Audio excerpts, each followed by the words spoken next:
At 9:22 on a Wednesday morning over the Gulf of Oman, an EP-3E Aries 2 signals intelligence aircraft was doing what EP-3Es do, flying slowly, deliberately, and extremely productively through airspace that Iran considers its sovereign concern and international law does not. The aircraft was on a routine collection track at 22,000 feet, its crew of 24 divided between the cockpit and the mission compartment aft, where rows of collection consoles lined the cabin walls, and operators and headsets were managing a surveillance operation of considerable sophistication against Iranian coastal radar and communications infrastructure below and to the north. The EP-3E is a converted Lockheed P-3. Orion airframe adapted for signals intelligence collection, and it's important to understand from the beginning what kind of aircraft it is, because the story of the next 2 hours turns entirely on this question. The EP-3E does not look threatening. It is a 4-engine turboprop that cruises at approximately 400 knots and has the aerodynamic profile of a medium-sized commercial aircraft. It carries no weapons. Its defensive systems consist of electronic countermeasures and the good judgment to stay in international airspace. It does not project power. It absorbs information. Every antenna array, every blade antenna, every dome and pod mounted on its fuselage is designed for a single purpose: to collect, record, and characterize every electromagnetic signal within range. On this particular Wednesday morning, Iranian air defense radars were operating on their standard frequencies. The coastal surveillance network was emitting its routine pulse patterns, and a ground-controlled intercept facility somewhere near Bandar Abbas was tracking the EP-3E with the focused attention of a radar operator who has been told repeatedly that this kind of aircraft should not be permitted to operate in the vicinity of Iranian airspace without consequences. At 9:31, the GCI facility vectored a fighter. The Iranian Air Force F-14A Tomcat has a provenance that is unique among the world's fighter fleets, and which is, to anyone who has studied the history, genuinely fascinating. These aircraft were purchased from Grumman by the Imperial Iranian Air Force under the Shah, delivered in the 1970s as part of a military relationship between Washington and Tehran that has not existed since 1979. They came equipped with the AN/AWG-9 fire control radar, at the time of delivery the most powerful airborne intercept radar in operational service anywhere in the world, and with the AIM-54 Phoenix long-range air-to-air missile, a weapon specifically designed to engage Soviet bombers at ranges that no other Western fighter-launched missile could reach. Then the revolution happened, and everything changed except the aircraft. The F-14A that launched from an Iranian airbase at 0928 and climbed toward the Gulf of Oman on the GCI controller's vector represents, depending on your perspective, either a remarkable achievement of improvised aerospace maintenance or a cautionary illustration of what happens when a complex, high-performance aircraft is operated for 45 years, without access to the manufacturer's supply chain, engineering support, or technical documentation updates. Grumman no longer exists. Raytheon, which maintained the AWG-9 and the Phoenix, does not supply parts to Iran. The TF-30-P-414 engines that were notably temperamental even in U.S. Navy service, contributing to a documented accident record that caused American aviators to treat them with a specific professional caution, have been maintained through a combination of Iranian-manufactured components, cannibalized parts from non-airworthy airframes, and engineering ingenuity that is genuinely impressive without being entirely reassuring. What this means, practically, is that an Iranian F-14A in the air in the current decade is an aircraft whose airworthiness reflects decades of creative maintenance under conditions of technological isolation. The pilot flying this particular aircraft was skilled. Iranian F-14 pilots are trained to a high standard given what they have to work with. But he was flying a platform whose systems, including the AN/AWG-9 radar and the associated fire control computers, were operating on hardware that Grumman's original engineers designed with a service life and maintenance cycle that assumed continuous manufacturer support. That support had been absent for 45 years. The EP-3E crew did not know precisely which Iranian asset the GCI controller had vectored. They knew a fighter had launched. The mission commander noted it in the collection log at 0933 and told the operator at the electronic intelligence station to allocate collection priority to the incoming contact. The electronic intelligence station on the EP-3E is part of a collection suite that is not discussed in detail in public forums, but its general function is to collect, characterize, and record radar emissions from airborne and surface contacts with a precision that treats every incoming aircraft as a technical briefing. It did not know it had agreed to give. The mission commander picked up his water bottle. It was room temperature, which in the pressurized cabin of an EP-3E at 22,000 feet over the Gulf of Oman is whatever room temperature happens to be that morning. He noted the fighter's bearing and range on the tactical display. He told the cockpit crew the contact was 37 miles northwest, climbing through 15,000 feet, closing. He told them to maintain track and heading. He did not tell them to maneuver, because maneuvering was not the plan, and the plan was working exactly as intended. Here is the vulnerability window, and it was genuine.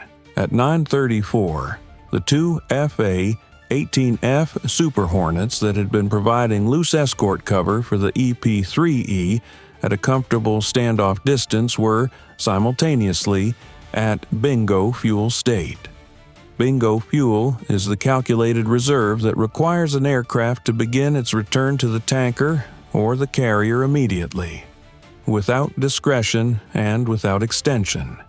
The escort timing had been planned around a tanker rendezvous at 0945, which was correct and appropriate under the mission parameters as they had existed at 0900. What nobody had fully accounted for was that the Iranian F-14 had launched 8 minutes earlier than the GCI facility's previous intercept patterns suggested it would. 8 minutes of difference in the fuel arithmetic of an F/A-18F flying combat escort at altitude translated to a gap. At 9:34, the nearest F/A-18F was 11 minutes from the EP-3E's position. The Iranian F-14 was 8 minutes from intercept geometry. For 3 minutes, between 0934 and 0937, when the tanker rendezvous was expedited, and one of the Super Hornets was authorized to push its fuel state to the absolute operational minimum and turn back toward the EP-3. The signals intelligence aircraft was flying a straight and level track at 400 knots with a 45-year-old Iranian fighter closing from the northwest and no close escort within geometry to intervene. 3 minutes. The cockpit crew flew them in the way that experienced crews fly genuinely uncertain situations. Professionally, without visible alarm, with the specific focused calm that comes from training rather than from confidence that everything will be fine. The mission commander noted the fuel state situation in the log with the brevity of someone who did not intend to waste words on a situation he could not affect from his seat in the mission compartment. He told the ELINT operator to make sure the collection was recording cleanly. The operator confirmed it was. Good, the mission commander said. He took another sip of room-temperature water. At 9:37, the Iranian F-14 activated its AN/AWG-9 fire control radar in full-pulse Doppler search mode. This is the moment the story pivots, and it pivots decisively. The AN/AWG-9 is, by any technical measure, an extraordinary piece of radar engineering. When Grumman and Hughes developed it in the late 1960s, the AWG-9 represented a generational leap in airborne radar capability. Its ability to track 24 targets simultaneously while providing fire control quality data on 6 of them for Phoenix missile engagement was unprecedented. Its range in look-down mode against fighter-sized targets exceeded 120 nautical miles under favorable conditions. The antenna, the signal processor, the waveform library. Everything about the AWG-9 was designed for a specific mission: finding and engaging Soviet bombers over the North Atlantic before they could launch their cruise missiles at a carrier strike group. It was a radar built for a strategic mission that, for Iranian operators, has never existed in the form it was designed for. Iran does not face Soviet bombers. The AWG-9 aboard this F-14A has spent most of its operational life doing intercepts of aircraft that its fire control computer classifies as trivially easy targets at ranges where the full power of the radar is not remotely necessary. When it came up in active mode 8 miles from the EP-3E, it was doing something it was never designed to do: advertising itself to a collection platform specifically configured to receive its emissions. The EP-3E's electronic intelligence suite registered the AWG-9 activation within milliseconds. The specific pulse repetition frequency, the waveform structure, the power output, the scan pattern, the transition from search to single-target track mode as the F-14 acquired the EP-3E. All of it was captured in complete technical detail. Every parameter of the AWG-9's emission was being recorded with a fidelity that Grumman's own test engineers, when they characterized the radar in the 1970s, would have recognized as a full technical readout. The Iranian Air Force had, by the act of activating its most capable sensor in the presence of a collection aircraft specifically designed to collect that sensor's emissions, provided the U.S. intelligence community with the most complete direct characterization of an Iranian F-14 AWG-9 in operational configuration that had been collected in more than a decade. But that was not all. Throughout the entire intercept sequence, from the GCI vector at 0931 through the AWG-9 activation at 0937, and the subsequent 31 minutes of formation flying before the F-14 turned for home. The GCI facility ashore was in continuous voice communication with the F-14 pilot. The GCI facility was transmitting on a frequency that the EP-3E's collection suite had been cataloging since 0922. The controller's transmissions included range calls, bearing updates, altitude instructions, and, at 0939, a discussion of the EP-3E's apparent track and heading that contained, in the GCI controller's own words and through his own frequencies, a detailed picture of how the Iranian Air Defense Network was tracking, classifying, and responding to this specific type of U.S. collection aircraft. The EP-3E was collecting the Iranian Air Defense Network's real-time operational picture of the EP-3E itself. This is the kind of recursive intelligence collection opportunity that analysts dream about and mission planners rarely get to plan for because it requires the adversary to cooperate, which they were doing enthusiastically. The ELINT operator at the primary collection console had been in the Navy for 11 years.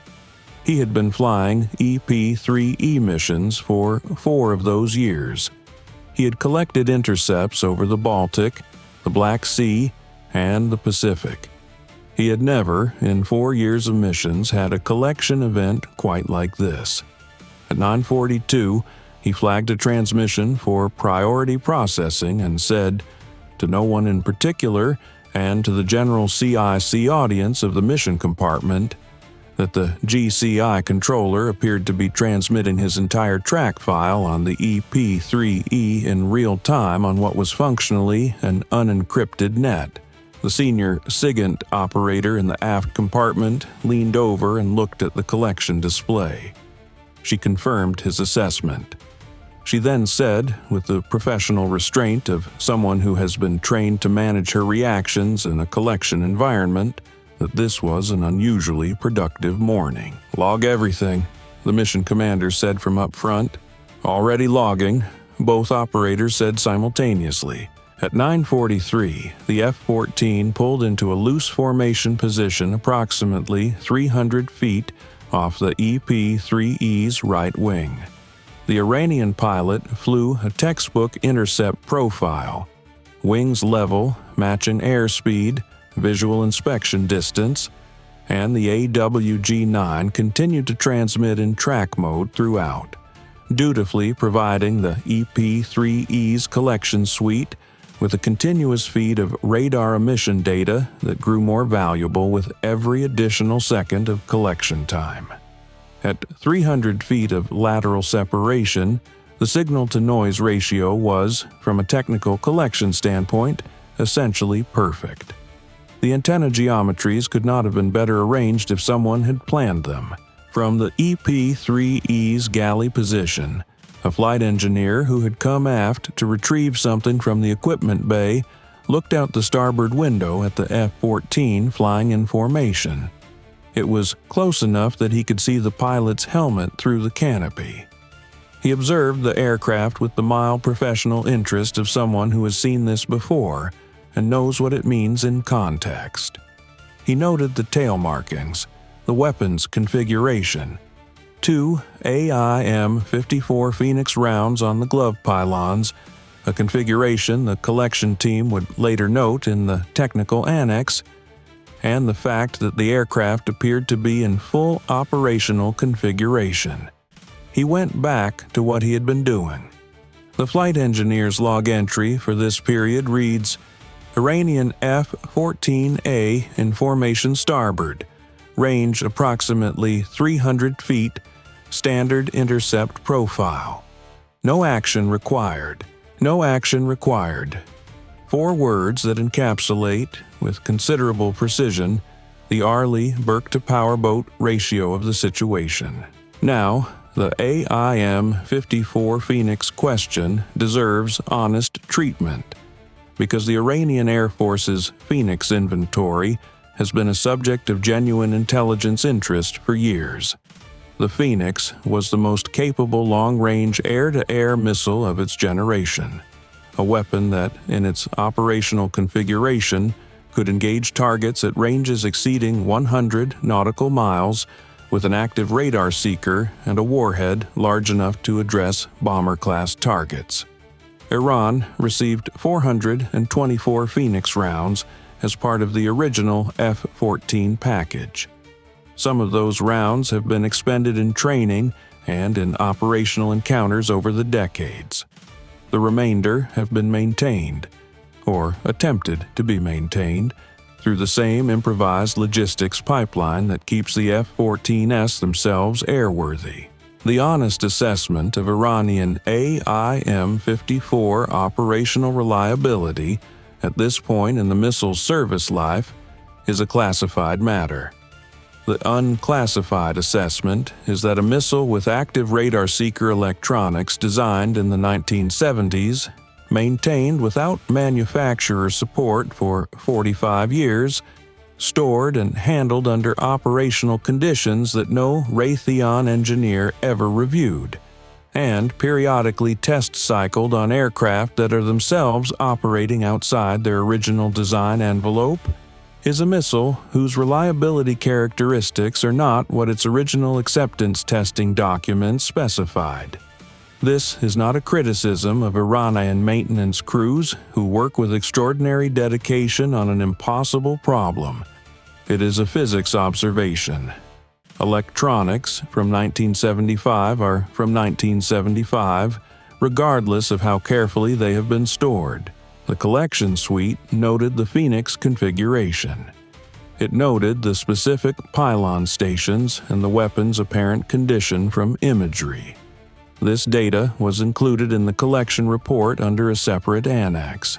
Somewhere, an analyst who had been waiting for current configuration imagery of an Iranian F-14 with Phoenix rounds in operational condition had a morning they would remember. The collection picture by the time the F-14 turned for home at 10:08 was extraordinary in its completeness. The AWG-9 emission profile, search mode, acquisition mode, track mode, and the specific waveform signatures at each transition had been recorded for 31 continuous minutes at close range. The GCI controller's frequency, call sign format, phraseology, and track reporting procedures had been documented throughout the intercept sequence. The Iranian Coastal Radar Network's emissions, which the EP-3E had been collecting since before the F-14 launched, had been updated with the F-14's own position and altitude data as reported by the GCI controller at regular intervals, essentially allowing the collection team to map the accuracy of the Iranian air defense tracking picture against the aircraft's actual position as measured by the EP-3E's own navigation systems. The two Phoenix rounds' visual configuration had been photographed and logged. 31 minutes of an Iranian F-14 flying in formation with an EP-3E AWG 9 on and transmitting GCI in continuous contact, Phoenix rounds visible on the pylons. The Iranian Air Force had delivered a complete technical and operational briefing on its premier air defense asset. To the crew of the aircraft, it was attempting to escort out of the area. At 10:08, the F-14 rocked its wings, the standard visual signal for "You are leaving our airspace, you may proceed," and turned northwest toward its base. The EP-3E maintained its track. It was still in international airspace, as it had been for the entire morning. It would remain in international airspace for another 90 minutes before the crew turned for their recovery base. The mission debriefed at 13:40. The initial intelligence report was transmitted at 14:15. The AWG-9 emission characterization was flagged for priority distribution. The collection on the GCI facility populated 3 new entries in the Iranian Air Defense Order of Battle database. The Phoenix imagery went to a separate channel for specialized analysis. The mission commander signed the collection summary and noted in the cover memo that the morning had exceeded planned collection objectives by a margin he would characterize as significant. He used the word significant because mission reports have a standard vocabulary.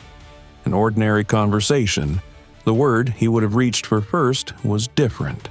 At approximately 1700 local time, Iranian state television reported that an Islamic Republic of Iran Air Force F-14 had successfully intercepted and escorted an American spy aircraft away from Iranian sovereign airspace, demonstrating the IRIAF's constant readiness to protect Iran's borders and the clear message to American provocateurs that Iranian airspace is defended. Footage showed an archival image of an F-14 in flight over Iranian terrain.